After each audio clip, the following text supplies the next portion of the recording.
नमस्कार। देखिए, अभी विप साहब ने एक सवाल किया था कि आज पहली बार कितने लोग आए हैं, तो सेम मैं क्वेश्चन रिपीट करना चाहता हूँ। पहली बार कितने लोग आए, एक बार प्लीज हैंड रेज करें। देखिए, हमारे मेहमान हैं अतिथि देवो बाबा, इनका सम्मान करेंगे जोरदार। आज आप क्या सोच लेके आए हैं, क्या आप विचार यहाँ पे लेके आए हैं, मुझे नहीं पता, लेकिन एक चीज में विश्वास दिलाता हूं कि आप जो आए हैं वो नहीं जाएंगे, आप कुछ और बन के जाएंगे, ये मेरा वादा है आपसे। स्वामी विवेकानंद जी से उनका एक शिष्य ने पूछा कि स्वामी जी, दुनिया में सबसे बुरी चीज क्या है? क्या पूछा? दुनिया में सबसे बुरी चीज क्या है? तो स्वामी जी ने जवाब दिया कि दुनिया में सबसे बुरी चीज है उस उम्मीद को खो देना जिस उम्मीद के सहारे एक व्यक्ति अपने जीवन में सब कुछ हासिल कर सकता है। तो सबसे महत्वपूर्ण चीज क्या है? उम्मीद। उम्मीद पर दुनिया कायम है। Yes yes. तो आज आप में से बहुत सारे लोग उम्मीद लेकर आए हैं और मैं विश्वास दिलाता हूं कि आप यहां से खाली हाथ नहीं जाएंगे। साथियों, मैं अपना परिचय दूं। मैं सेल्फ धर्मेंद्र कुमार, वाराणसी में रहता हूं। 12 साल मैंने जॉब किया यूनियन बैंक में। नाम सुना है? यस। भारत सरकार का एक बैंक है। आज मैं वहां सीनियर मैनेजर होता और मेरी 1 महीने की सैलरी, सर मार्कर है क्या? 1 महीने की मेरी जो सैलरी होती बैंक में, यूनियन बैंक की बात मैं कर रहा हूं, 2 लाख। कितनी? 2 लाख पर मंथ। अच्छी सैलरी थी कि बिल्कुल बेकार थी? अच्छी थी। और बैंक सैलरी नहीं देती है, सैलरी के साथ साथ बहुत सारी पर्क्स, अलाउंस, बहुत सारी सुविधाएं देती है। क्या क्या देती है मैं बताऊं आपको? यस। क्यों बताऊं?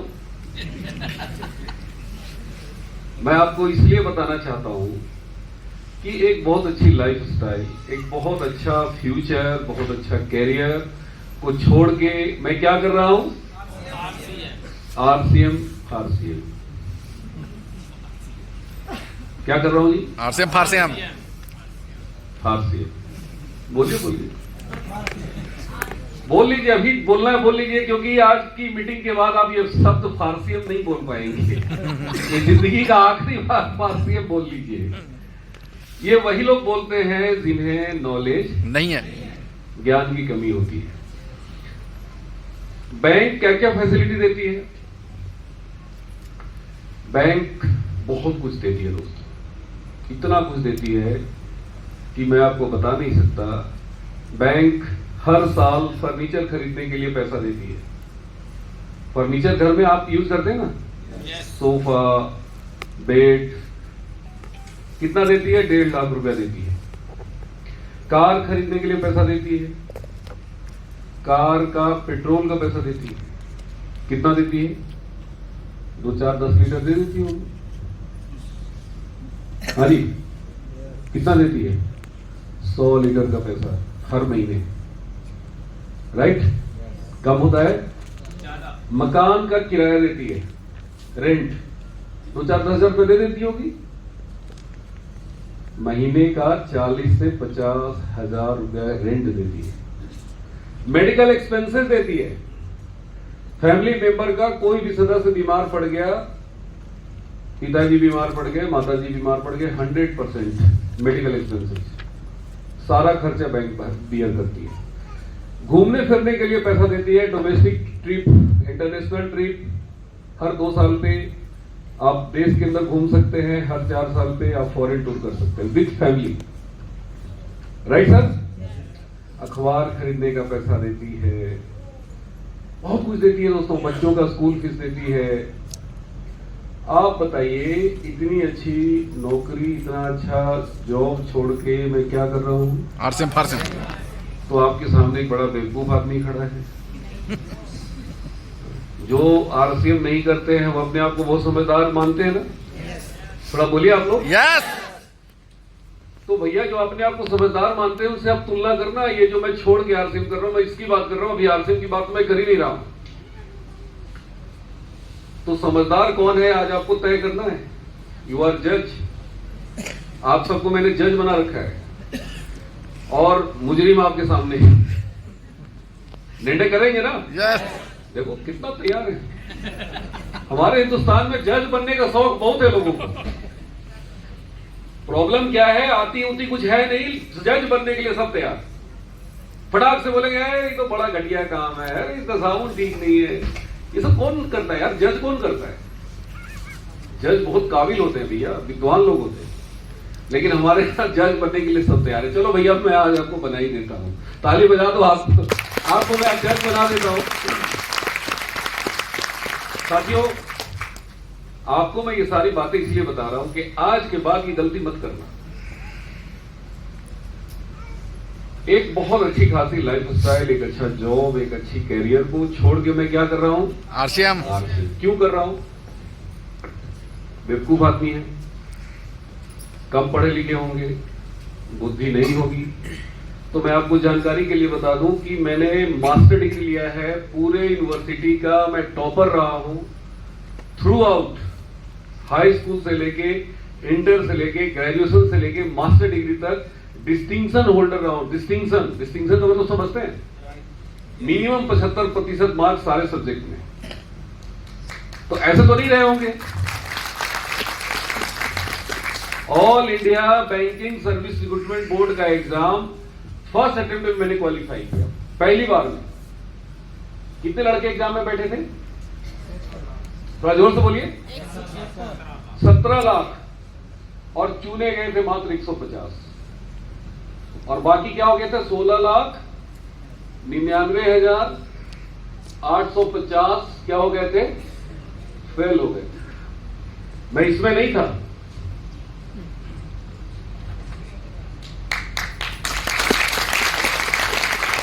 मुझे पता है आपको गुस्सा आ रहा होगा कि अरे यार ये तो बड़ा बड़ा फेंक रहा है। गुस्सा आ रहा है?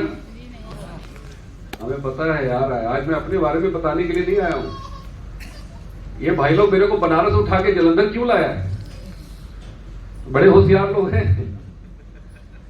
आज आप लोगों की सर्जरी होगी। क्या होगी? सर्जरी। बिना चीर फाड़ की, घबराइए मत। अरे भाई साहब समझो, ये काम बेवकूफ लोग नहीं करते भैया, इंटेलिजेंट लोग करते हैं। ये काम कौन लोग करते हैं? थोड़ा जोर से बोलिए। इंटेलिजेंट। ये दिमाग वाले लोगों का काम है। ये बेवकूफों का काम नहीं है। लेकिन बेवकूफ लोग क्या बात करेंगे? आरसीएम खराब है। ये अनपढ़ लोग करते हैं, कम पढ़े लिखे लोग करते हैं। अरे जिनको कोई काम धंधा नहीं मिलता ना, कहते ना। तो आज के बाद आप ये बातें मत करना। ताली बजाओ एक बार जोरदार, दम लगा के।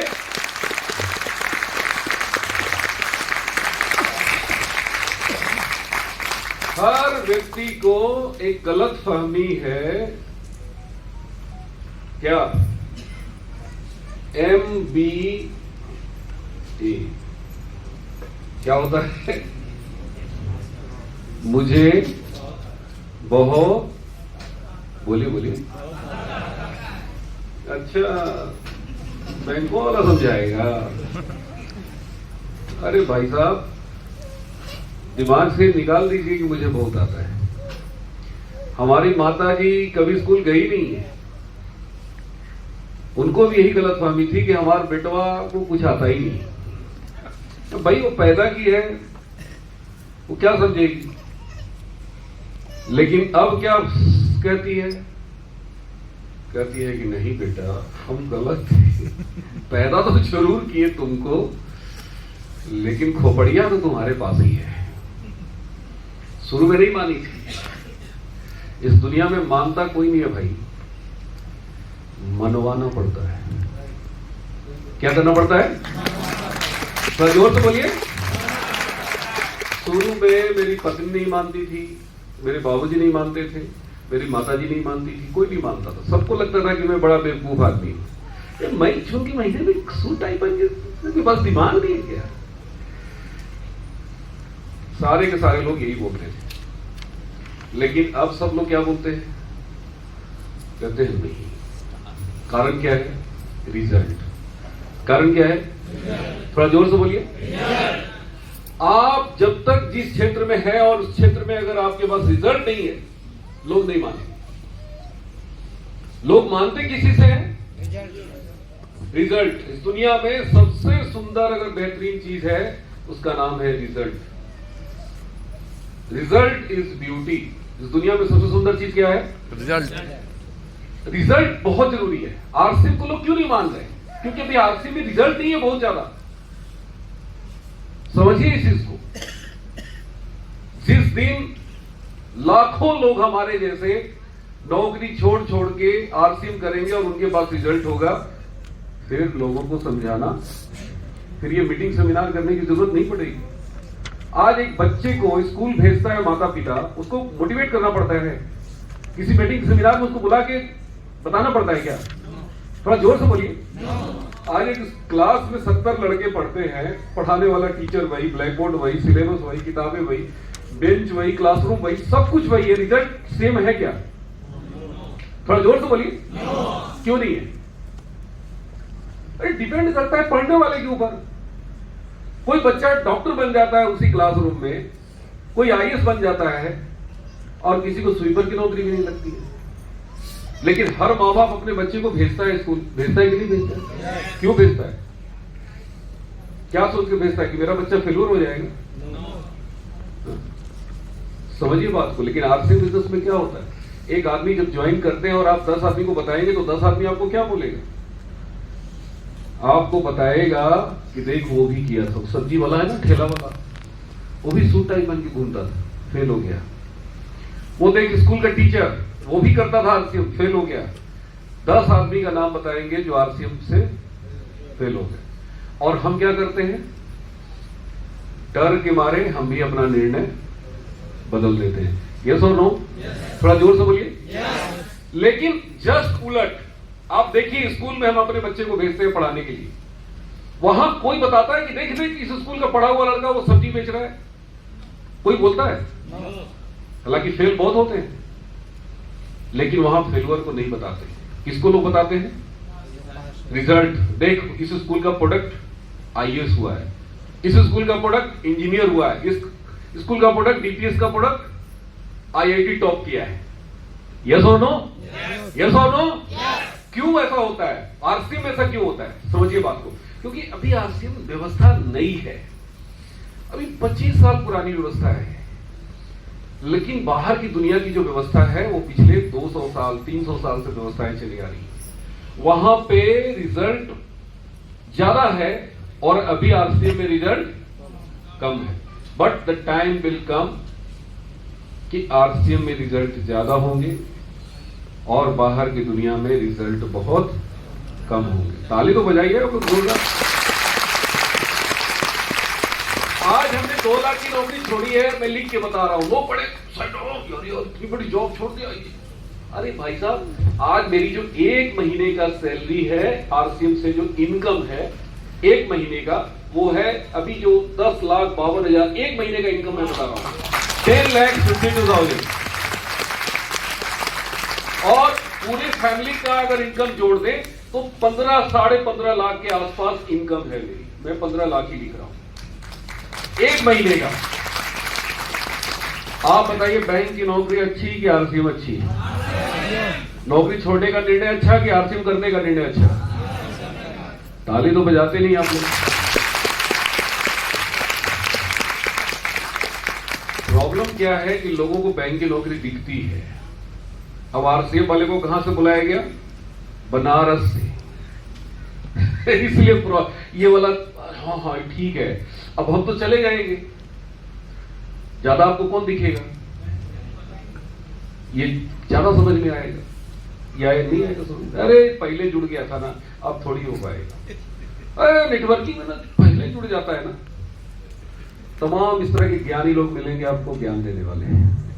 ये सब हमें भी मिले थे, और ये ज्ञानी लोग कभी खत्म नहीं होगा भारत में। ये अगले 2040 में भी मिलेंगे, 2050 में भी मिलेंगे। और अगर आज आप समझ गए 2025 में, तो 2040 में लोग आपके बारे में बोलेंगे, अरे वो 2025 से कर रहा है। क्या बोलेंगे? अरे वो 2025 से कर रहा है। मैंने जब शुरू किया था ना, जब मैं नाम बताता था हमारे ग्रेट अपलाइन सुजीत कुमार सिंह, एक बार तालियां बजा दीजिए जोरदार। तो मैं जब भी सुजीत कुमार सिंह का नाम, आज हम जुड़े कब थे? मैं बोलता था भैया वो जुड़े थे 2001 में। आप बताइए 2001 में? अरे नेटवर्किंग में जो पहले जुड़ता है ना, पैसा वही बनाता है। ये बात बताने वाला कौन था? हमारे बैंक का मैनेजर, सीनियर ब्रांच मैनेजर। एक हमारे पीएल वर्मा जी थे, कानपुर के रहने वाले, गुटखा बहुत खाते हैं कानपुर वाले। कोई है क्या यहाँ पे कानपुर वाले? हाँ भैया सही बोल रहे ना? थोड़ा देखिए, गर्दन हिलाएंगे कोई नहीं देखेगा, बोल दीजिए थोड़ा। गुटखा खाते ना वहां पे? ज्यादा लोग खाते ना? ज्यादा खाते, ताली बजा दीजिए। तो हमारे पीएल वर्मा मुंह में हमेशा गुटखा लेते थे। और तुमको कौन समझा दिया रे?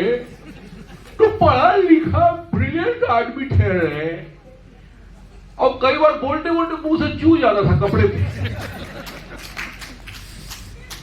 मैं बोला अरे मुंह से निकाल तो दो वर्मा जी। और तुम पढ़ा लिखा आदमी ठहरे, तुमको कौन पढ़ा दिया? बेवकूफ बना दिया रे। रोज बोलता था ससुरा उसको, मतलब जब भी हमको देखता था उसको बुखार लग जाता था, क्योंकि मैं हमेशा सूट टाई में रहता था और उसको बुखार लग जाता था। हमेशा 2-3 टेबल का काम करता था। हमारे बैंक वाले कहते थे कि यार तुम ज्यादा काम करते हो, तुमको सैलरी ज्यादा मिलती है क्या? नहीं मिलती थी ज्यादा, 1 रुपया ज्यादा नहीं बैंक देती थी। लोग पूछते थे क्यों काम करते हो? तो मैं बोलता था यार मुझे काम करने में मजा आता है, काम करने में मजा आता है। अरे लोगों का दुख दर्द तकलीफ, भाई बैंक में कौन लोग आते थे? पीड़ित लोग आते थे। बचवा देखा हमारे पेंशन आयल कि ना, अरे साहब हमार लोनवा कब पास हुई, वहां बनारस में लोग बोलते थे। तो बैंक में बेचारे दुखी पीड़ित लोग आते थे। अब उनकी अगर समस्या हमने सॉल्व कर दिया, ठीक है पैसा हमको बैंक नहीं देती थी ज्यादा, लेकिन जो लोगों की जो दुआएं मिलती थी ना, जो लोग आशीर्वाद देते थे ना, उसी आशीर्वाद की वजह से यार मेरे को 20 साल पहले समझ में आ गया।